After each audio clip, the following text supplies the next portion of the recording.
अब के भन्ने बिस्ने तेरे बाले केटीहरुको बाउलाई बिस्नेले आफ्नो काफला आफै पकाए भन्ने आई एम सरी भन्ने जस्ताको तस्तै सुनाइदेऊ। म तिमीलाई असाध्यै माया गर्छु रितु, त्यति धेरै माया न आजसम्म कसैले कसैलाई गर्यो न भोलि कसैले कसैलाई गर्नेछ। झलनाथ खनालको छोरी केपी ओलीको भतिजी कृष्ण सिटौलाको भान्जी दामी छ त।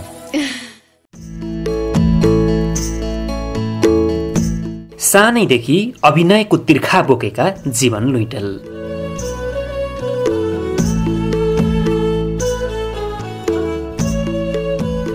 यो संसार विशेषता नै विशेषताको संसार हो। यहाँ हरेक चीज वस्तुमा आफ्नै विशेषता छ। झन् मानिसको त विशेषता नहुने कुरै भएन। प्रत्येक मानिस आफ्नै फरक विशेषताले उभिएको हुन्छ। झट्ट देख्दा धेरै मानिसहरू कुनै पनि एउटै खाले काममा लागिरहेका हुन्छन्, तर एउटै काममा लागेका ती मानिसहरू पनि काम गर्ने तौर तरिका, सोच, चिन्तन र शैलीका कारण अर्को व्यक्तिभन्दा फरक देखिन्छन्। केही मानिसहरू अगाडि नै बनिसकेको बाटोमा पनि हिँड्न सकिरहेका हुँदैनन्। केही मानिसहरू बिल्कुलै नयाँ ठाउँमा आफू हिँड्ने बाटो आफै बनाएर हिँड्छन्। यसरी कलाकारिताको क्षेत्रमा आफू हिँड्ने बाटो आफै बनाएर हिँड्दै स्थापित भएका एक कलाकार हुन् जीवन लुइटेल। हामीलाई हाम्रा थुप्रै दर्शकहरूको आग्रह छ कि हामी जीवन लुइटेलको जीवन कथा प्रस्तुत गरौं। त्यसैले पनि हामीले यो सामग्री तयार पारेका छौं। हामी सधैँ भनिरहेका छौं कि हामी परिचित व्यक्तिहरूको जीवन कथा यस कारण प्रस्तुत गर्ने गर्छौं कि यी र यस्ता सामग्रीहरूबाट नयाँ पुस्तामा हौसला र प्रेरणा मिलोस्। संघर्ष कसरी गर्नुपर्छ, सफल व्यक्तिहरूले कसरी यो स्थान हासिल गरेका छन् भन्ने राम्रोसँग जानकारी मिलोस्। त्यसैले यी सामग्रीहरूलाई अन्तिमसम्म हेरेर हामीलाई सुझाव, सल्लाह र प्रतिक्रिया पनि दिनुहोला। तपाईहरूलाई जीवन लुइटेलले अभिनय गरेका चलचित्रहरूमा सबैभन्दा मनपर्ने चलचित्र कुन हो त्यो पनि तल कमेन्ट बक्समा उल्लेख गरिदिनुहोला। दर्शकवृन्द, हाम्रो अर्को च्यानल पनि छ फलैचा इन्फोटेनमेन्ट। उक्त च्यानलमा हामीले एकदमै मनोरञ्जनात्मक भिडियोहरू प्रस्तुत गरेका छौं। तपाईहरूले त्यसको पनि फाइदा उठाउन सक्नुहुनेछ। उक्त च्यानलको लिङ्क तल डिस्क्रिप्सन बक्समा राखेका छौं। तिमीले त भगवानलाई बडो धर्म सङ्कटमा पार्यो यार। अब भगवानले तिम्रो कुरा सुन्ने कि मेरो? जीवन लुइटेलको जन्म मोरङ जिल्लाको सदरमुकाम विराटनगर नजिकै हालको कोशी हरैचामा भएको हो। जीवन लुइटेलका आमा बुबाका 2 सन्तानहरूमध्ये उनी जेठा छोरा हुन्। उनका 1 जना भाइ छन्। उनको बाल्यकाल हरैचा, इन्द्रपुर, विराटनगर र यिनै ठाउँहरूमा खेल्दै र रमाउँदै बित्यो। उनले कखरा चिन्नेदेखि एसएलसी सम्म अध्ययन गरेको विद्यालय जनता माध्यमिक विद्यालय हो। जीवन लुइटेल सानैदेखि पढाइमा निकै तेजिला थिए। उनी सधैँ कक्षामा प्रथम हुन्थे। उनको एउटा बानी थियो जे भेटे पनि पढ्ने, पत्र पत्रिका होस् या त अरू कुनै पनि पुस्तक नै किन नहोस्। जीवन लुइटेलको पढाइ त राम्रो थियो नै, उनी अतिरिक्त क्रियाकलापमा पनि निकै अगाडि थिए। उनी फुटबल र क्रिकेट भनेपछि हुरुक्कै हुन्थे। एकदमै भावनात्मक स्वभावका उनी साहित्यप्रति पनि सानैदेखि आकर्षित थिए। उनले विक्रमसम्म 2054 सालमा एसएलसी पास गरेर विराटनगरबाट स्नातकसम्म अध्ययन गरे। जीवन लुइटेलको रुचि त खेल र साहित्यप्रति पनि रहेको थियो, तर कलाकारिताप्रति भने उनको सपना थियो, इच्छा थियो र उद्देश्य थियो। उनको यो सपना, इच्छा र उद्देश्यमा उनका बुबा आमाको समर्थन पनि थियो र आशीर्वाद पनि थियो। विक्रमसम्म 2056 सालमा जीवन लुइटेल कलाकारिताको सपना बोकेर काठमाडौँ छिरे। काठमाडौँ जाने बित्तिकै अवसरहरू पाउनका लागि उनका कोही पनि आफन्त कला क्षेत्रमा थिएनन्। उनले अभिनय क्षेत्रमा धेरै सिक्नुपर्ने थियो र बाटाहरू पनि पहिल्याउनु पर्ने थियो। आफूलाई सङ्घर्ष गर्न अभ्यस्त पनि बनाउनु थियो। काठमाडौँ पुगेर उनले पत्रकारिता पनि गरे र अरू धेरै कामहरू पनि गरे, तर उनले ती कामहरू कलाकारिताको मूल बाटोमा पुग्नका लागि मात्रै गरेका थिए। बिस्तारै उनले कलाकारिताको मूल बाटो भेट्ने गल्ली भनेको मोडलिङ हो भन्ने कुरा बुझे। उनी मोडलिङ र फेसन सोतिर लागे। उनले मुम्बई गएर मोडलिङ सम्बन्धी तालिम पनि लिए। उनी अन्तर्राष्ट्रिय चर्चित मोडलहरूलाई पनि एकदमै निहाल्थे। उनीहरूको फेसन सोबाट पनि धेरै कुरा सिक्थे। उनले मुम्बईका सोहरूमा पनि मोडलिङ गरे। जीवन लुइटेल विक्रमसम्म 2058 सालमा मिस्टर नेपाल प्रतियोगितामा सहभागी भए। तर त्यो पटक भने उनले कुनै पनि उपाधि हात पार्न सकेनन्। फेरि उनी विक्रमसम्म 2059 साल अर्थात् सन् 2002 मा मिस्टर नेपालमा सहभागी भए। त्यो पटक भने उनले त्यो वर्षको मिस्टर नेपालको उपाधि हात पार्न सफल भए। थाहा छ मामु, कुनै पनि आमालाई प्रसव वेदना सहेर सन्तान जन्माउनु भन्दा मृत्युको खबर सुनेर सन्तान गुमाउनुको पीडा ज्यादा हुन्छ। जीवन लुइटेलले जब सन् 2002 मा मिस्टर नेपालको उपाधि जिते, उनका अवसरहरूका ढोकाहरू खुल्न थाले। उनले उक्त मिस्टर नेपालको प्रतिस्पर्धामा हुँदा नै पनि कलाकारिता क्षेत्रका र टिभीका निकै मानिसहरूलाई चिन्ने मौका पाए। जीवन लुइटेलले मिस्टर नेपालको उपाधि जितेपछि केही समय एभी न्यूज टेलिभिजनमा काम गरे। उनले एउटा धारावाहिक चलचित्रमा पनि काम गरेका थिए। त्यो धारावाहिकको नाम थियो पृथ्वीनारायण शाह। तर दुर्भाग्य भन्नुपर्छ, त्यो धारावाहिक चलचित्र प्रसारण नै भएन। यसरी एकपछि अर्को सिलसिला जोडिँदै उनी चलचित्रमा काम गर्ने अवस्थामा पुगे। बच्चैदेखिको चलचित्रप्रतिको लगाव र आकर्षणले आकार लिन पाउने समय आयो। विक्रमसम्म 2065 सालमा सार्वजनिक भएको चलचित्र तिर्खामा उनले अभिनय गर्ने अवसर पाए। तिर्खापछि घातक र घातकपछि सानो संसार आदि चलचित्रमा काम गर्ने अवसर पाए। सानो संसार चलचित्रमा उनले गरेको सहनायकको भूमिकालाई दर्शकहरूले खूब मन पराएपछि उनले चौथो चलचित्र नसीब आफ्नोमा मुख्य भूमिकामा काम गर्ने मौका पाए। उनको पहिलो मुख्य भूमिका रहेको चलचित्र पनि नसीब आफ्नो नै हो। नसीब आफ्नो चलचित्र विकासराज आचार्यले निर्देशन गरेका हुन्। उक्त चलचित्रमा जीवन लुइटेलको जोडीको रूपमा रेखा थापा छिन् भने कलाकारहरूमा विराज भट्ट, देशभक्त खनाल, हेमन्त बुढाथोकी आदि छन्। चलचित्र नसीब आफ्नो हिट भएसँगै जीवन लुइटेलको चर्चा पनि चुलिन थाल्यो। उनलाई चलचित्रका लागि प्रस्ताव पनि त्यत्तिकै आउन थाले। उनले नसीब आफ्नो चलचित्रबाट उत्कृष्ट डेब्यू नायकको रूपमा पुरस्कार समेत हात पारे। सोसँगै जीवन लुइटेल एक चक्लेटी हिरोको रूपमा नेपाली चलचित्र उद्योगमा स्थापित भए। विक्रमसम्म 2065 सालमा पहिलो चलचित्र रिलिज भएको भए पनि उनको लागि त्यो वर्ष नै निकै सफल वर्षको रूपमा रह्यो।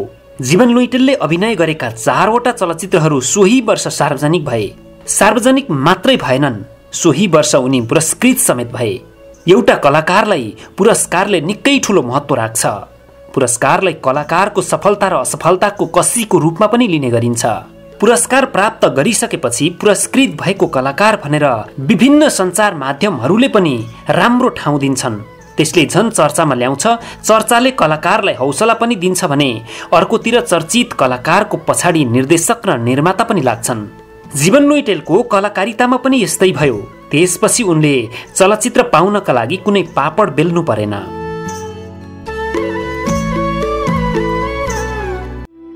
आखिर मरेर कसले के नै पो लान्छ र? हाम्रो जात, हाम्रो धर्म, हाम्रो सम्पत्ति केही पनि चिज रहँदैन। सबै मानिसको शरीरसँगै खरानी भएर जान्छ। तपाईले यो चाहिँ ठिक गर्नु भएन। चक्लेटी र रोमान्टिक हिरोको रूपमा परिचित भएका जीवन लुइटेलका त्यसपछि भने लगातार चलचित्रहरू आउन थाले। उनले अभिनय गरेका चलचित्रहरू केही हिट भए भने केही चलेनन् पनि। तर उनलाई चलचित्रमा लिनका लागि लगानीकर्ताहरू पछि हटेनन्। वार्षिक रूपमा उनका 4-5 वटा चलचित्र निरन्तर सार्वजनिक भइरहे। उनले अभिनय गरेका सुपरहिट चलचित्रहरूमा नसीब आफ्नो, म तिम्रो भइसके, अन्दाज, नाइ नभर्नु ल, मालतीको भट्टी, रिदम, नाइ नभर्नु ल 2 आदि हुन्। एउटा संयोग भन्नुपर्छ, उनले विकासराज आचार्यले निर्देशन गरेका थुप्रै चलचित्रमा अभिनय गरेका छन्। विकासराज आचार्यले निर्देशन गरेका र उनले अभिनय गरेका सबै चलचित्र सुपरहिट बने। जीवन लुइटेलको जोडी नेपाली चलचित्र उद्योगमा रेखा थापासँग खूब जमेको पाइन्छ। जीवन लुइटेलले एकैजना अभिनेत्रीसँग जोडी बाँधिएर अभिनय गर्ने सवालमा भने रेखा थापा 1 नम्बरमा पर्छिन्। उनले रेखा थापासँग जति धेरै चलचित्र अरू कुनै पनि हिरोइनसँग गरेका छैनन्। नेपाली चलचित्र उद्योगमा अर्को पनि भनाइ छ, जीवन लुइटेलको भागमा चलचित्रमा निकै राम्रा गीतहरू पर्ने गरेका छन्। हुन पनि उनले अभिनय गरेका अधिकांश चलचित्रका गीतहरू हिट भएका छन्। कति श्रोताहरूलाई चलचित्रको नाम समेत थाहा छैन होला, तर गीत भने कण्ठ नै छन् अझै पनि। यस अर्थमा भने उनी आफूलाई भाग्यमानी ठान्छन्। मोडलिङ हुँदै नेपाली चलचित्र उद्योगमा प्रवेश गरेका जीवन लुइटेल मोडलिङकै सिलसिलामा विभिन्न देशहरूमा पुगेका छन्। उनले भारत, मलेसिया र सिडनीमा समेत फेसन सो गरेका छन्। मोडलिङकै सिलसिलामा केही भारतीय कलाकारहरूसँग पनि सम्बन्ध स्थापित गरेका थिए। पछि उनीहरूको आग्रहमा उनले भारतीय चलचित्रहरूमा काम गर्नका लागि केही चलचित्रमा अडिसन पनि दिएका थिए। तर उनले ती कुनै पनि अडिसनमा आफूलाई दरो उभ्याउन सकेनन्। राजेश समालका प्रशंसक जीवन लुइटेल नेपाली चलचित्र उद्योगमा राजेश समालको योगदानलाई महत्त्वका साथ लिन्छन्। उनी भन्छन्, राजेश दाईको योगदानका कारण नै उहाँलाई महानायकको उपाधि दिएको हो। यो उपाधि कुनै संस्था वा समूहले दिएको उपाधि नभएर सोझै दर्शकहरूबाट आएको एक विभूषण हो। जीवन लुइटेल चलचित्रमा सक्रिय रहेका बेला सबैभन्दा धेरै विदेश जाने कलाकारमा गनिन्थे। त्यसैले उनलाई विदेश मोह साह्रै धेरै भएको कलाकार भनेर पनि भन्ने गरिन्थ्यो। तर उनी भने त्यो विदेश यात्रा विदेश मोहको कारणले नभएर दर्शकहरूको माया र नेपाली चलचित्रलाई विदेशमा प्रवर्धन गर्न भएको बताउँछन्।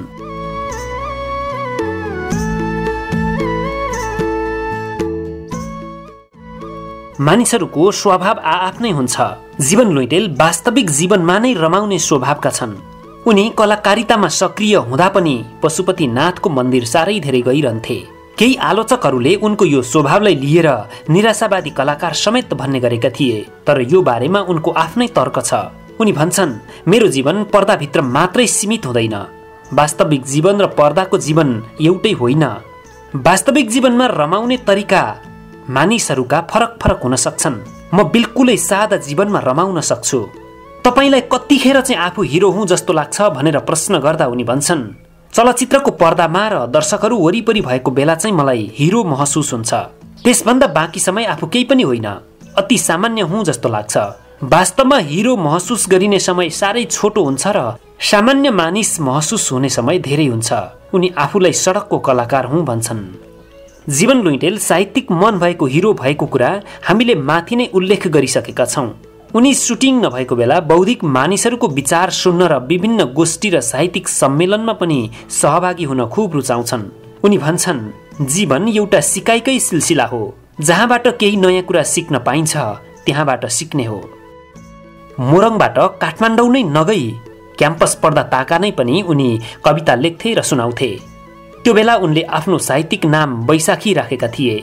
कविता सुनाउँदा उनी आफ्नो नाम जीवन लुइटेल बैशाखी भन्थे।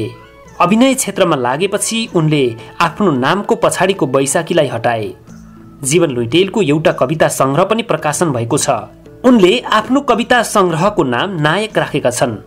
नायक कविता संग्रह विक्रमसम्म 2072 सालमा सार्वजनिक भएको थियो। जीवन लुइटेल गीतकार पनि हुन्। उनले लेखेका गीत सुरेश अधिकारी लगायतले सङ्गीत गरेर रेकर्ड पनि भएका छन्। क्यास एन्ड क्विज नामक सेलिब्रेटीलाई हाजिरी जवाब खेलाउने शो समेत सञ्चालन गरेका जीवन लुइटेलले नेपाली चलचित्र उद्योगमा 60वटा भन्दा धेरै चलचित्रमा अभिनय गरिसकेका छन्। पछिल्लो समय उनले अभिनय गरेका चलचित्रहरू एकपछि अर्को असफल हुन थाले।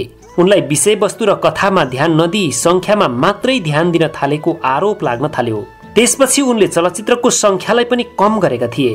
तर त्यसरी आएका चलचित्रहरूले पनि खासै व्यापार गर्न भने सकेनन्।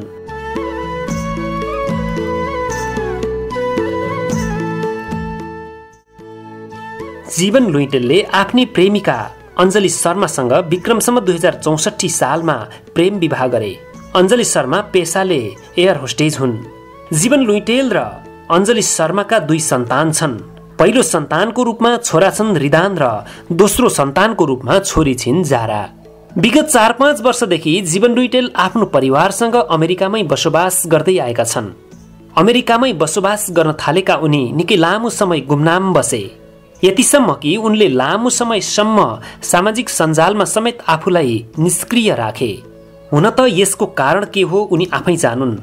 तर पछिल्लो समय भने उनी फेसबुकमा केही सक्रिय हुन थालेका छन्। उनले बेला बेलामा फेसबुकमा लाइभ आएर आफ्ना कविताहरू सुनाउने गर्छन्। पछिल्लो समय भने फेसबुक लाइभमा कविता सुनाउँदा आफ्नो नामको पछाडिको बैशाखीलाई पनि जोड्न थालेका छन्। नेपाली सेलिब्रेटीहरूमाथि सधैँ एउटा सङ्गीन प्रश्न खडा हुने गर्छ। उनीहरूले नेपाली दर्शकहरूको मायाले काम पाएका हुन्छन्, नेपाली दर्शकहरूकै कारण स्टारडम बनाएका हुन्छन्। उनीहरूलाई माया गर्ने पनि नेपाली दर्शक नै हुन्छन्, तर अलिकति चल्न थालेपछि, नाम र दाम कमाएपछि उनीहरू नेपाललाई माया मारेर विदेश पलायन हुन्छन्। जरा नेपालमै टेक्छन् र फल अमेरिका, बेलायत, क्यानाडा, अस्ट्रेलियामा दिन्छन्। कतिपय कलाकारहरू त नेपालको नागरिकता नै त्यागेर विदेशमै स्थायी रूपमै बसोबास गर्न थालेका छन्। प्राय नेपाल आइरहने कलाकारहरूले पनि आफ्ना सन्तानलाई नेपाल नफर्काउने निधोका साथ उतै स्थापित गराउन लागि परेका छन्। गम्भीर रूपले विश्लेषण गर्ने हो भने यो यति दुःखद कुरा हो कि यसको अनुमान नै गर्न सकिँदैन। जीवन लुइटेल पनि यो खेलमा चोखा रहेनन्। आफ्ना सन्तानहरूलाई विदेशमै स्थापित गराउने सपना बोकेका यस्ता कलाकारहरूले देशको माया लाग्छ भन्नु देखाउटीपन मात्रै हो भन्दा पनि फरक पर्दैन, किनकि सेलिब्रेटीहरू धेरै दर्शक र श्रोताका आइडल हुन्छन्। आफ्ना आइडलले नै यसो गरेपछि आइडल मान्नेहरूको मनोविज्ञान कस्तो होला? उनीहरू भन्नलाई त भन्ने गर्छन्, विदेश बस्नु मेरो बाध्यता हो, मलाई यहाँ बस्ने मनै छैन, ज्यान यहाँ भए पनि मन नेपालमै छ। तर जब आफ्ना सन्तानलाई विदेशमै स्थापित गर्ने सपना देख्नेहरू यसो भन्छन्, तब सजिलै बुझ्न सक्छौँ यो त सब भन्ने कुरा न हो। तिनीहरूको बाध्यतालाई चाहिँ बाध्यता मान्न सकिन्छ जो परिवारलाई नेपालमै छोडेर जीवन चलाउनकै लागि विदेश बस्न बाध्य छन्। यहाँ त नेपालमा आर्थिक अवस्था राम्रो बनाएका, आफ्नो परिवार नै विदेशमा भएका र उतै स्थापित हुने सपना बोकेकाहरू पनि मेरो बाध्यता हो भनेर सजिलै भनिदिन्छन्। हामी कामना गरौँ यस्ता सेलिब्रेटीहरूको मनमा देश प्रेम जागोस्, नेपाल फर्केर आउन् र आफ्नै देशलाई सुन्दर बनाउने संकल्पका साथ आफू पनि लागुन् र लागेकाहरूलाई सरसहयोग र खबरदारी पनि गरून्।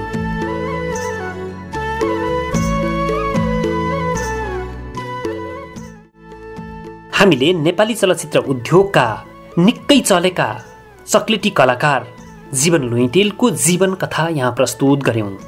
जीवन लुइटेल कहाँ जन्मिएका थिए, उनको पढाइ, उनी कसरी कला क्षेत्रमा लागे, उनको कला क्षेत्रमा लाग्ने बच्चैदेखिको रहर, इच्छा र उद्देश्य आदि आदिका बारेमा पनि यहाँ प्रस्तुत गर्यौं। हामीलाई हाम्रा दर्शकहरूले आग्रह गर्नुभएको थियो कि हामी जीवन लुइटेलको जीवन कथा प्रस्तुत गरौं। त्यसै अनुरूप हामीले जीवन लुइटेलको जीवन कथालाई यहाँ प्रस्तुत गरेका छौं। तपाईहरूलाई यो भिडियो हेरिसकेपछि कस्तो लाग्यो? आफ्नो स्वतन्त्र प्रतिक्रिया राखिदिनु हुनका लागि हामी विनम्र अनुरोध गर्दछौं। तपाईहरूलाई जीवन लुइटेलले अभिनय गरेका चलचित्रहरू मध्येमा कुन चलचित्र सबैभन्दा धेरै मनपर्छ त्यो कुरा तल कमेन्ट बक्समा लेखिदिनु हुन विनम्र अनुरोध गर्दछौं। कृपया हामी एउटा अनुरोध गर्छौं, हाम्रो अर्को पनि युट्युब च्यानल छ, फलैचा इन्फोटेनमेन्ट। त्यहाँ हामी मनोरञ्जनात्मक भिडियोहरू प्रस्तुत गर्ने गर्छौं। तपाईहरूले त्यो च्यानललाई पनि फलो गरेर त्यहाँ भएका भिडियोहरूबाट मनोरञ्जन लिन सक्नुहुनेछ। यो भिडियोलाई अन्तिमसम्म हेरिदिनु भएकोमा तपाईहरूलाई धेरै धेरै धन्यवाद। हवस् त, नमस्कार।